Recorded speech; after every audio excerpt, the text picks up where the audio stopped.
Hey guys, what's going on? Welcome back to your Lake Fork Guide.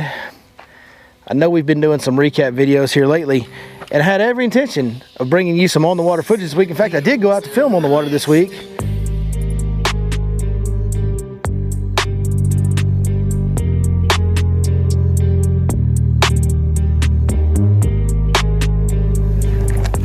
Go ahead, Coach. Ooh, he choked it. Coach, you gonna handle that fish or is he gonna handle you? Well,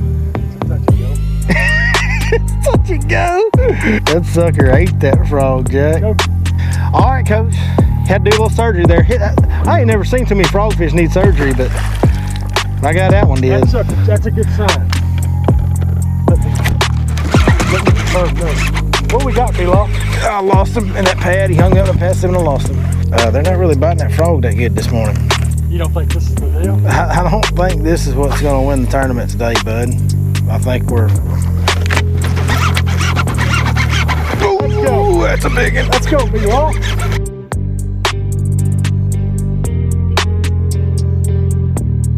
Hey, man. That's a good one there, son. Yes, sir. Switched over to old Cowboy.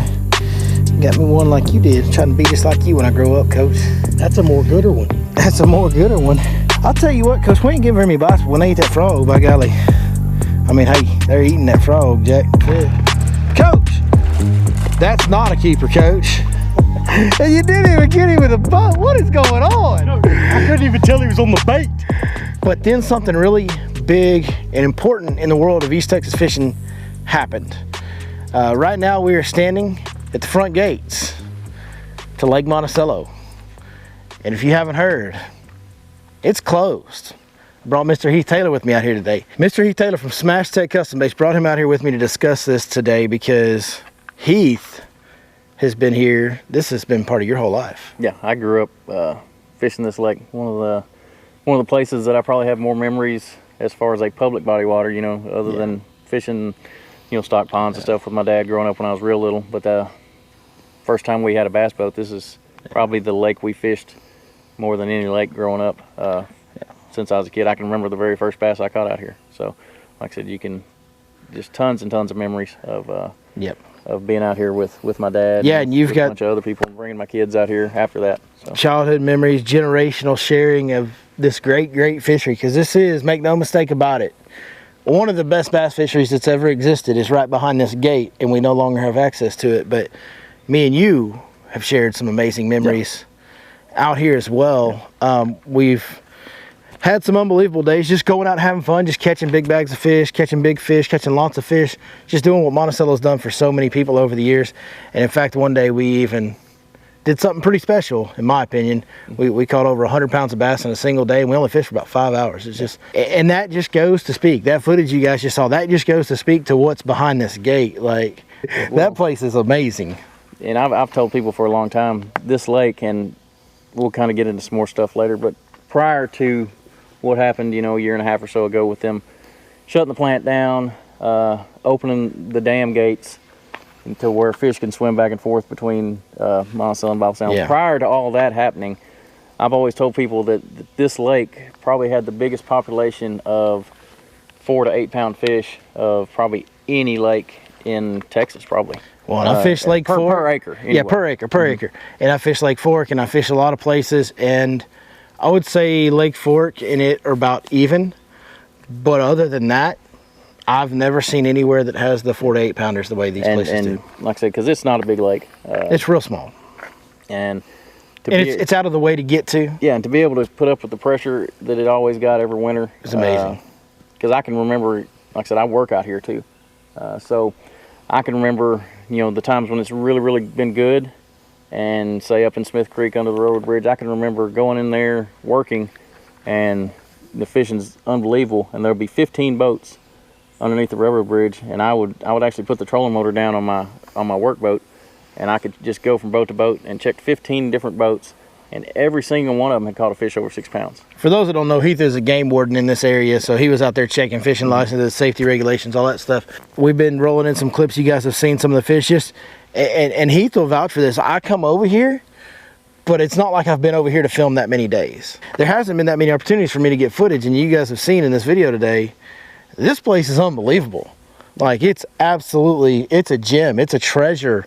It's fond. Everybody that's ever fished here is very, very, very fond of this fishery. And it still has a lot of good fish in it. It doesn't have as many before they, you know, as it did since they, now that they've opened the dam gate.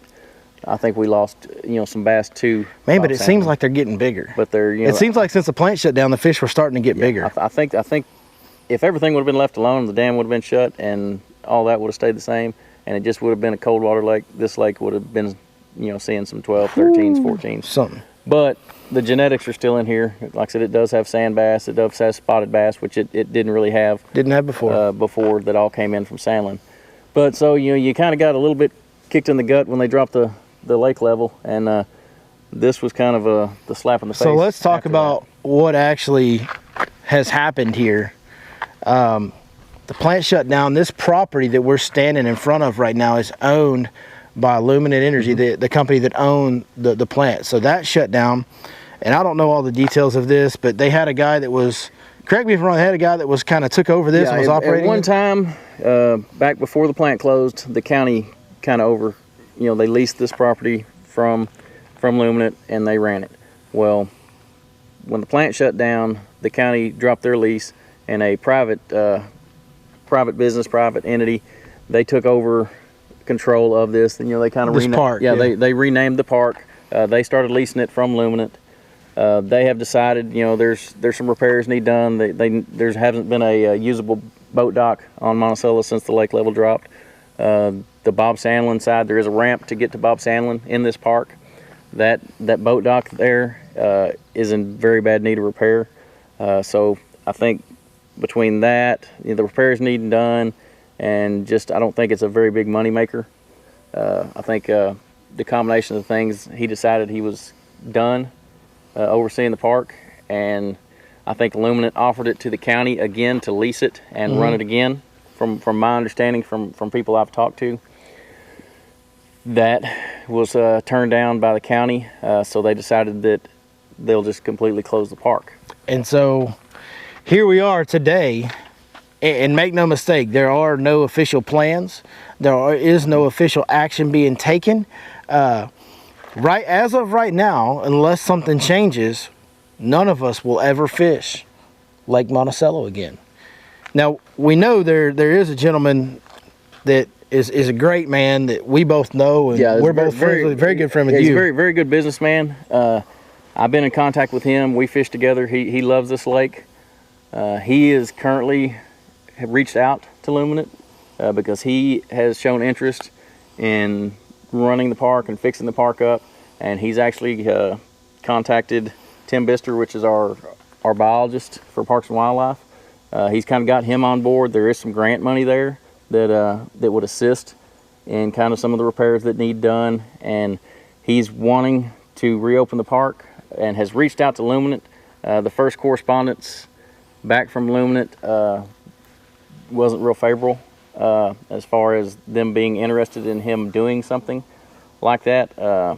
He's hoping to meet with them and kind of get them to understand the impact that closing this kind of has in this area. It does bring people in. I don't think this park's never going to be a huge money maker, but he's wanting to set it up a little bit different than what has been done in the past. Well, and that gas station on the corner is going to feel it, right? Yeah. And I personally I've run some guide trips out here. I don't depend on this lake necessarily for guide trips, but boy, is it nice to have it when the wind gets up on Fork, or Fork's just fishing tough. You can cut some nice alternative. And I do know of guides that run a significant amount of trips on this lake, and this is going to hurt them. Yeah, this is going to be not good for their business. It's going to hurt the guide community. It's going to hurt a lot of the locals that like I said, I grew up fishing here. This is, you know, this lake is. I can be at this lake in how long it takes to get here? 10 minutes. Yeah. From my house. Right. You know, if I just have 2 hours to fish in an evening, I can run out here and usually get on some fish. You know, in a couple hours. So it's kind of cut that out to where now I'm going to have to go to either Cypress, Sandlin, or Welsh, or drive to Fork or Pines or something like that. Well, this was kind of my, you know, it's a small lake. Well, and this place is just better. Yeah, well, and this place is just better. Yeah, and I could be here in 10 minutes. Yeah. You know, run to a spot that I've fished for years that I knew I could get bit. Yeah. You know, catch a couple fish. You know, bring my kids out and fish. And there's some. Like we said, there's some financial implications that are going to be felt from this for some people. Nothing compared to the financial implications for all the folks that worked at the plant when that shut down. Yeah. That was a crying shame that had to happen the way it did. And those guys went through a lot of suffering there, but there's going to be even more suffering now as far as that goes. And here's the deal. Each and every one of you guys that are watching this channel, y'all are crazy about bass fishing just like we are. And it's all about catching the next bass. And this was one of the best places on earth to do it. Well, and it's like being taken away. This place has a lot of history, not just in East Texas, but in Texas. This had, I can't remember if it actually had the state record or very, very close to the state record at one time years and years ago.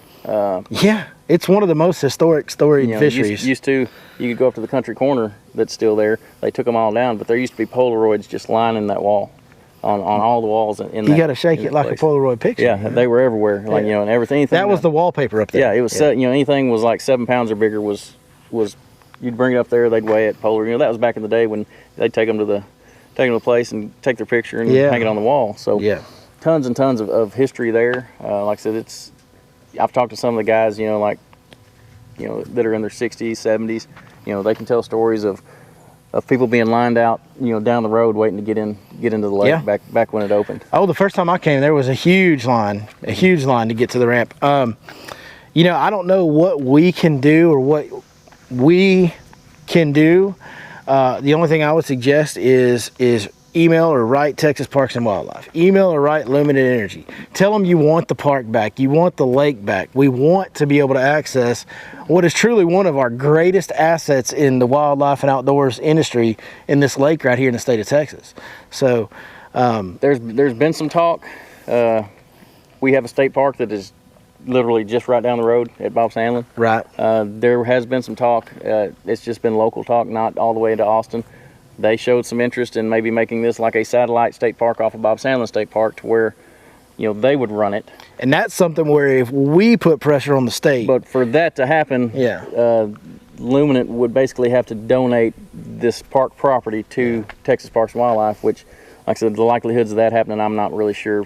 Probably not. Like I said, I don't know Luminant's situation. I know they're trying to sell the whole place. The whole deal's one, right? So there's that kind of going on, and then like I said, there's a buddy of ours that, if anybody, in my mind, if anybody can get something done in the private type deal of running and leasing this park, he's one that could do it.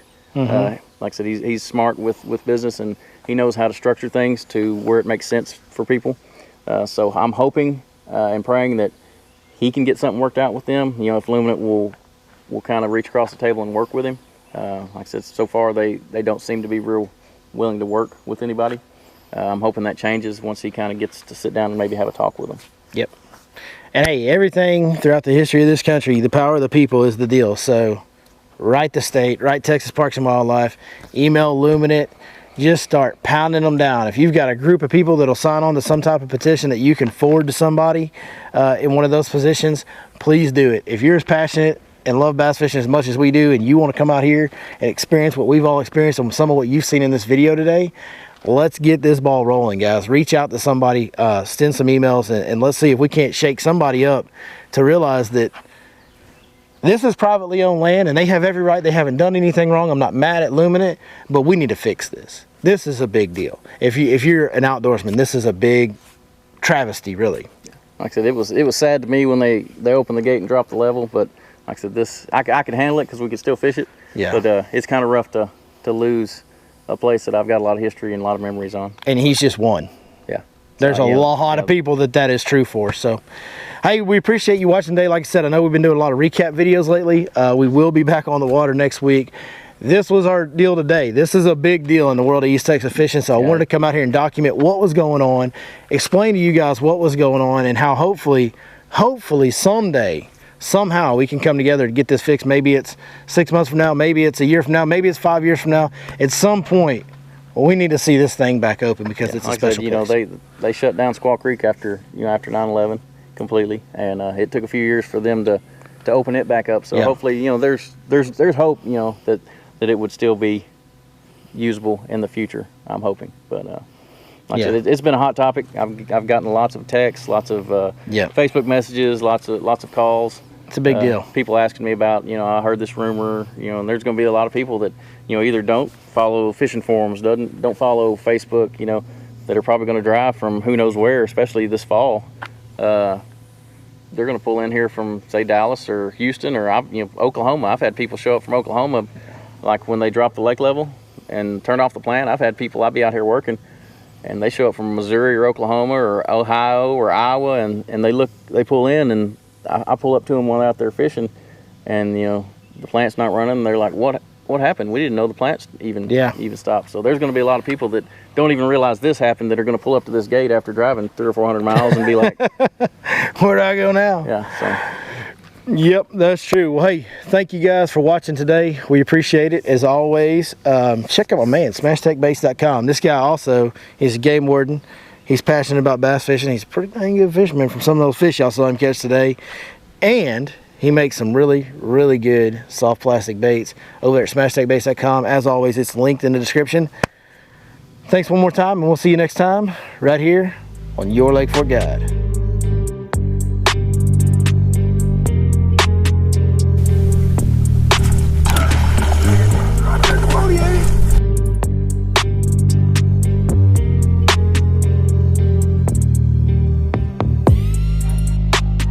Oh man, you know what? Hell with it. I'm done. No. Hey, wait, whoa, hold up. What?